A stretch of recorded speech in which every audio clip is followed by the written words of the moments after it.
Hero Vijay, ఇప్పుడు TVK chief Vijay, కాబోయే CM Vijay మీద పడి ఆడవటం అనేది ఆల్రెడీ బిగిన్ అయిపోయింది. వీళ్ళకి సలహాలు కూడా సలహాదారులుగా మన తెలుగు 2 పత్రికలు మారటం విశేషం అనమాట. విశేషమేం లేదు, వీళ్ళ దౌర్భాగ్యం చూసినప్పుడు అనిపించింది ఇట్లానే రాస్తారని. ఖచ్చితంగా అలానే రాసుకొచ్చారు. ఏంటంటే ఇప్పటికే రాష్ట్రం మీద 1,00,000 కోట్ల భారం ఉంది. ఆయన ముందున్న సవాల్ ఇదేనట. అబ్బా, ఈ మాత్రం 1,00,000 కోట్ల భారం అనేది అటు చంద్రబాబు నాయుడు గారికో ఇటు రేవంత్ రెడ్డి గారికో చెప్పొచ్చు కదా, ఎందుకు చెప్పలే? అప్పుడే బిగిన్ అయిపోయిందనమాట. ఇక ఆ పత్రిక పరమ పవిత్రంగా ప్రమాణాలను ఆచరిస్తున్నానని చెప్పి ఆ పత్రిక ఈ తానెటు డిఎంకేకి వ్యతిరేకంగా ప్రచారం చేశాడు కాబట్టి అక్కడి నుంచి మద్దతు తీసుకునే ప్రసక్తే లేదు. నీకు చెప్పాడా తీసుకోనని? డిఎంకేలో కొంతమంది ఇవ్వని ఏమైనా చెప్పారా మీకు వచ్చి? ఎటు అన్నా డిఎంకే బీజేపీ నుంచి తీసుకుంటేనే మంచిదని ఎక్కువ మంది చెప్తున్నాడు. ఎవడు చెప్తున్నాడు మంచిదని? ఎవడు చెప్తున్నాడు?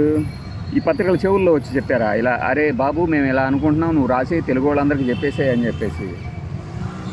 అక్కడ మనము విజయ్ వీడియోలు చేస్తున్నప్పటి నుంచి కూడా చెప్పేది ఒకటే, కాంగ్రెస్తో విజయ్ ఆఫ్టర్ ఎలక్షన్స్ కూడా ఒక కూటమి ఏర్పాటు చేసే అవకాశం ఉంది అని మనం చాలా రోజుల క్రితమే చెప్పాం. మన పాత వీడియోలు చూసే వాళ్ళందరికీ గుర్తుంటుంది. విజయ్ ఇంకా అసలైన కాంగ్రెస్ మాతోనే ఉంది అని కూడా 2-3 సార్లు వాళ్ళ అధికార ప్రతినిధి చేత అనిపించాడు. ఇప్పుడు ఈ ఎలక్షన్ రిజల్ట్స్ చూస్తే ఆయనకు 108 ఉంటే ఈ ఆంధ్రజ్యోతి భలే రాసుకొచ్చింది. ఆయన ఎటు 2 సీట్లో ఒకటి వదిలేసుకోవాల్సి వచ్చింది. అలానే స్పీకర్గా ఎన్నుకున్న తర్వాత ఇంకొక సీటు వదిలేయాలి. సాధారణ పరిస్థితుల్లో స్పీకర్ ఓట్ వేయడానికి లేదు. నీకు ఎవడు చెప్పాడు ఓట్ వేయకూడదని? రూల్ ఏమైనా ఉందా? వేస్తాడు. నువ్వేమైనా అడ్డం పడతావా? అడ్డం పడలేవు కదా. సో అలా రాసుకొస్తూ చెప్తాడు. కాంగ్రెస్ 5, టీఎంసీ 4, సిపిఐకి చెరొక 2 చొప్పున 4 ఉన్నాయి.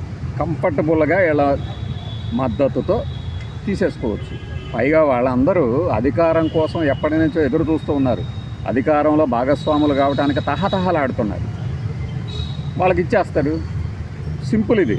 దీనికి పోయాట ఎర్లేఖర్ ఆయన మన గవర్నర్ గారట ఝలక్ ఇచ్చాడట విజయ్కి. ముందు నెంబర్లతో రండి, అప్పుడే నేను మీకు అవకాశం ఇస్తాను. లేదు, నెంబర్లతో రాడు. ఎవరికి ఇస్తావు మరి?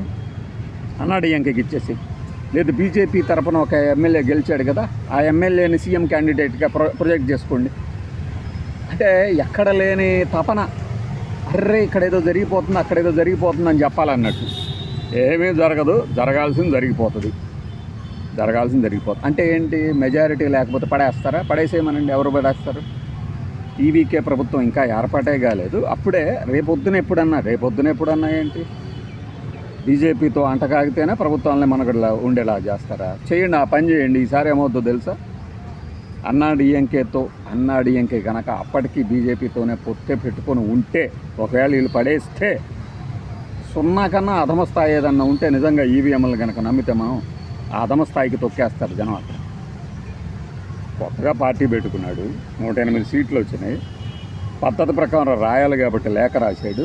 ఆయన పద్ధతి ప్రకారం నెంబర్లు చూడాలి కాబట్టి నెంబర్లతో రండి అన్నాడు. దానికి పోయి ఝలక్ ఇచ్చేసాడు. ఆ ఝలక్ అంటే నేను ఏర్పాటు చేస్తా అనగానే పరిగెత్తుకుంటూ వచ్చేస్తారు ఎవరైనా. గవర్నరు నెంబర్లు చూపించండి, మీకు 108 వచ్చారంటున్నారు కాబట్టి 118 కాబట్టి కావాల్సింది నెంబర్లు చూపించండి అని అడుగుతారు. అప్పారావు గారే నెంబర్లు చూపించమని అడుగుతారు. ఓకేనా? ఆ 10 మంది మద్దతు ఎవరెవరు ఇస్తున్నారో రేపొద్దున ఇస్తారు తీసుకొచ్చి. దాని పెద్ద నష్టమేమీ లేదు. ఈ లోపున మనం ఏమి రాస్తాం? 1,00,000 కోట్ల ఆర్థిక భారం ఇంకా పడుతుంది. ఇప్పటికే రెవెన్యూ లోటు ఉంది. అబ్బా, ఈ మాత్రం హామీల గురించి ఏది వెంకయ్య నాయుడు లాగా ఈయన కూడా మొదలుపెట్టాడు కదా. బీజేపీ వాళ్ళకి చెప్పలేకపోయాడు, బీహార్లో తెలంగాణలో చెప్పలేకపోయారే రేవంత్ రెడ్డికి, కర్ణాటకలో చెప్పలేకపోయారే. ఏమి ఇక్కడ ఏపీలో కూడా చెప్పవచ్చు కదా. తీసేయండి సార్, ఎందుకు పెన్షన్లు ఇస్తారు అనవసరంగా? ఆయన ఉన్నాడు కదా ఒక ఆయన గరికపాటి, ఆయన ఆదర్శంగా తీసుకోండి సార్ అని చెప్పాల్సింది కదా. వాళ్ళు చేసేదేదో చేస్తారు, అనవసరంగా తప్పని ఎందుకు పట్టడం? ఎటు అన్నా డిఎంకే బీజేపీ నుంచే తీసుకోవటం ఉత్తమం అంటే. అబ్బా, ఉత్తమోత్తమైన మార్గం ఆయన కనిపెట్టారండి దినపత్రిక వారు. దాన్ని విజయ్ గారు తమిళంలోకి అనువదించుకొని ఫాలో అయిపోండి. వాళ్ళకి తెలియదు మరి, ఆ మాత్రం వాళ్ళకి తెలియక ఉన్నారు. నాకు తెలిసి కాంగ్రెస్ వాళ్ళు సపోర్ట్ ఇస్తారు కూడా, గ్యారంటీగా ఇస్తారు. మనం చెప్పింది నిజం కాబోతుంది. ఏం అన్నా డిఎంకే నుంచి ఒక 10 మంది, డిఎంకే నుంచి 10 మంది కూడా ఇస్తారేమో, ఎవడు చూడొచ్చాడు. ఈలోపే అంటే ఏడుపు, అర్రే మనం అనుకోని హీరోని గెలిపించేశారే పై వాళ్ళు కానీ ఓటర్లు కానీ. మనం ఇప్పుడేమో నిన్న మొన్నటిదాకా ఏడిచామే, జగన్మోహన్ రెడ్డి బాగా ఫర్గా ఉన్నాడు, ఇద్దరు క్లోజ్గా తిరిగారు ఫోటోలతో. ఇప్పుడు పోయేమో ఆయనే అవ్వబోతున్నాడే, అబ్బెబ్బే అన్న అక్కడ ఎవడో కడుతున్నాడు గన్నాయ్యాడు, కాంగ్రెస్ సపోర్ట్ తీసుకోబోతుందంట. నువ్వు ఉత్సాహం ఆపుకుని అవును కాంగ్రెస్ సపోర్ట్ తీసుకుంటారు అని ఎప్పుడో చెప్పాం. కాంగ్రెస్ సపోర్ట్ తీసుకుంటే తప్పే ఉంది.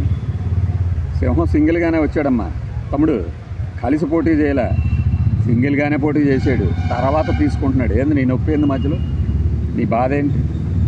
బాధ ఏంటంట ఈవెన్ నాకు తెలిసి ఆ మద్దతు ఇచ్చేవాళ్ళు ప్రభుత్వంలో చేరకుండా కూడా ఉండవచ్చు. ఏమో నీకు చెప్పాడా పదవి ఇస్తేనే నేను మద్దతు ఇస్తానని. పదవిని మించిన ప్రయోజనాలు ఆశిస్తారు రాజకీయాల్లో. ఇప్పుడు ఏదైనా విజయం ముందు చాలా సంక్లిష్టమైన పరిస్థితి ఉంది అన్నమాట. అందువల్ల మనము ఏం చేస్తామంటే, అయ్యో విజయ్ నువ్వు ఇలా అయిపోయావేంటి, ఇదంతా త్రిషా ప్రభావమేనా, త్రిషా లేడీ లెక్క కలిసి వచ్చిందా, ఏదేమైనా నడుస్తే రాబోయే రోజులన్నీ ముళ్ళ కీయడం అని చెప్పడు అనుకుంటే ఇంకెవడన్నా లొడలొడ వాగాడనుకోండి, వాక్కుని అక్కడికి ఏదో మిగతా వాళ్ళందరూ సాఫీగా తెగ. ఇంకా నయం మన అధినేత దగ్గరకు వచ్చి సలహాలు తీసుకుంటున్నాడని చెప్పలా. నాకు తెలిసి విజయ్ స్టాలిన్ దగ్గరికి వెళ్తాడు, పళనిస్వామిని అడుగుతాడు, అందరితో ప్రస్తుతానికి సత్సంబంధాలే కొనసాగిస్తాడు. ఏది ఈ ఎన్నికలు సీట్లు ఓట్లు గురించి కాదు, రాజకీయంగా అనుభవం కోసం. దానిని పద్ధతి సంప్రదాయం అంటారు. మనకు లేవు కాబట్టి మనం అవతలని విమర్శిస్తూ ఉంటాం, ఇంకా వీలైతే శత్రువులాగా భావిస్తాం. కాబట్టి ఆంధ్రప్రదేశ్లో జరిగినట్టే మిగతా చోట కూడా జరగాలనుకుంటాం, కానీ అలా జరగదులే, అలా జరగదు. నాకు తెలిసి అంకుల్ స్టాలిన్ అంటూ విజయ్ వెళ్ళి కలుస్తాడు. చక్కగా ఇద్దరు ప్రతిపక్ష నేతగా అధికార పక్ష నేతగా మంచిగానే కొనసాగిస్తారు సంబంధాలు.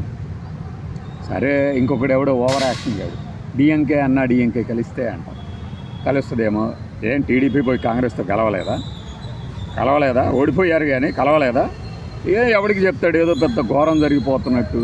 మనం చేస్తేనేమో ఉంటాయి కదా ఇవన్నీ, మనం చేస్తేనేమో అబ్బా దేశం కోసం, అయ్యో రాష్ట్రం కోసమా, అవతలవాడు చేస్తే మాత్రం తప్ప. డిఎంకే కలవనియండి. బీజేపీ అధికార పీఠం మీద కూర్చోకుండా తమిళనాడులో ఎవరు కూర్చున్నా ఓకే అనుకుంటున్నారు అరవనాట. అయితే మనకి ఇలానే హైదరాబాద్ పార్కులో ఒక వ్యక్తి ఎలా వేస్తారండి సినిమా వాళ్ళకి వేయరండి అన్నాడు కదా, ఆ వ్యక్తి కనపడితే అతనితో మళ్ళీ అడుగుతాను ఇప్పుడు ఎలా వేశారు అని. అప్పుడు అతని రీజన్ అతను చెప్తాడు. అంటే యథాలాపంగా చెప్పడం కాదు, మనం ఎందుకు వేయాలి ఎందుకు వేయకూడదు అన్నదాని మీద విశ్లేషించుకోవాలి. కానీ ఊరికనే ప్రతివాడు ఒక కామెంట్ చేసేస్తున్నాడు కదా అని చెప్పి మనం కామెంట్ చేయటం కాదు. ప్రతి వాళ్ళది ఇదే అనాలిసిస్, కట్ పేస్ట్ అంట. ఫ్యాక్ట్ ఎవడు చెప్పినా ఫ్యాక్టేరా బాబు. మన ఎలక్షన్ కమిషన్ ఆఫ్ ఇండియా ఎన్ని తీసేసింది, ఎలా ఓడించింది మమతా బెనర్జీ అనే దాని మీద ఒక మేధావి కామెంట్ అన్నమాట. పోనీ నువ్వు చెప్పు 1+1 24 అని చెప్పు, నువ్వు నేను నమ్ముతావు. ఎవడు చెప్పినా 1+1 2 కదా అనేది. దీనికి పోయి అంటే సన్నాయనొక్కుడు గాళ్ళు ఎక్కువ. హీరో విజయ్ ఎలా చేస్తే బాగుండు, ఇలా చేస్తే బాగుండు నేను అడుగుతారమ్మా, నీకు చేత అయితే అంచనా పరిణామాన్ని, లేకపోతే మూసుకొని కూర్చో. అంతేగాని 1,00,000 కోట్ల ఆర్థిక భారం ఉంది నీ ఘనత వహించిన అనుభవజ్ఞులను. అది కొత్త తరం కాంగ్రెస్ నేతలు ఏం చేశారు మరి తెలంగాణలోనూ ఆంధ్రప్రదేశ్లో? 1,00,000 కోట్ల ఆర్థిక భారం కన్నా ఎక్కువ అప్పులు చేయట్లేదా? ఏదో పెద్ద అప్పు ఎవరు చేస్తున్నట్లు, ఈయనే చేస్తాడేమో అన్నట్టు. ఎందుకు ఈ ఏడుపులు?